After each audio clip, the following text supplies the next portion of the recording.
महात्मा बुद्ध अपने शिष्यों के साथ कुटिया में बैठे थे और ज्ञान चर्चा का विषय आरंभ था।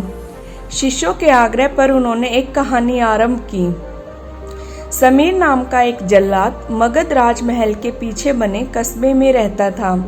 वह मगध साम्राज्य का प्रमुख जल्लाद था।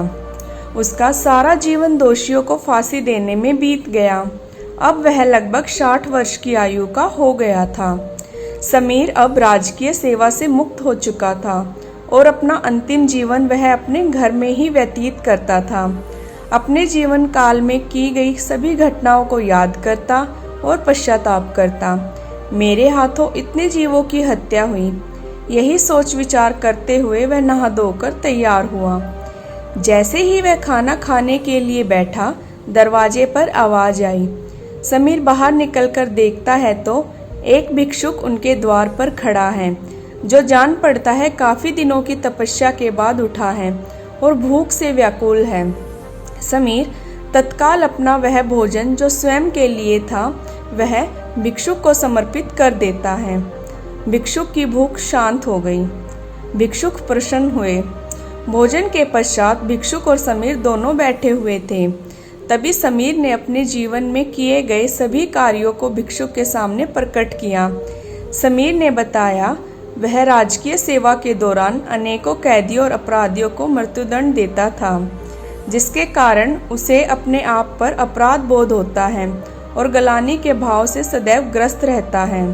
भिक्षुक बड़े ही शांत चित्त भाव से समीर की बातों को सुन रहे थे और रह रहकर मुस्कुरा रहे थे। समीर ने अपने जीवन की प्रत्येक घटनाओं को भिक्षुक के सामने रख दिया। समीर की सभी बातें समाप्त होने के बाद भिक्षुक ने उसे दोनों हाथों से उठाया और अपने हृदय से लगा लिया। कहा, वत्स, तुमने यह सब क्या स्वयं से किया है या फिर किसी के आदेश के कारण? समीर बोल पड़ा, यह सब सिद्ध होने के बाद राजा के आदेश पर ही मैंने मृत्युदंड दिया है। वत्स, फिर तुम दोषी कैसे हुए? तुमने तो अपने स्वामी के आदेशों का पालन किया है। ऐसा कहते हुए भिक्षुक ने समीर को धम्म के उपदेशों को सुनाया। उपदेश पूर्ण कर भिक्षुक वापस लौट गए। समीर जैसे ही भिक्षुक को विदा कर वापस आता है, उसकी मृत्यु हो जाती है, जिसके उपरांत उसे मोक्ष की प्राप्ति होती है। कहानी अंत कर महात्मा बुद्ध शांत हुए। महात्मा बुद्ध के शिष्य इस पूरी घटना को ध्यानपूर्वक सुन रहे थे। उन्होंने महात्मा बुद्ध से पूछा, जिसने जीवन भर अनेकों हत्याएं की थी, वह मोक्ष कैसे प्राप्त कर सकता है?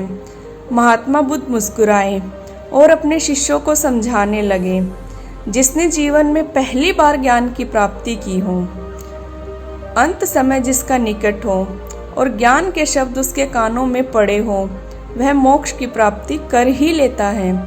महात्मा बुद्ध ने बताया, हजारों हजार शब्दों के उपदेश व्यर्थ है जब तक व्यक्ति का मन शांत ना हो।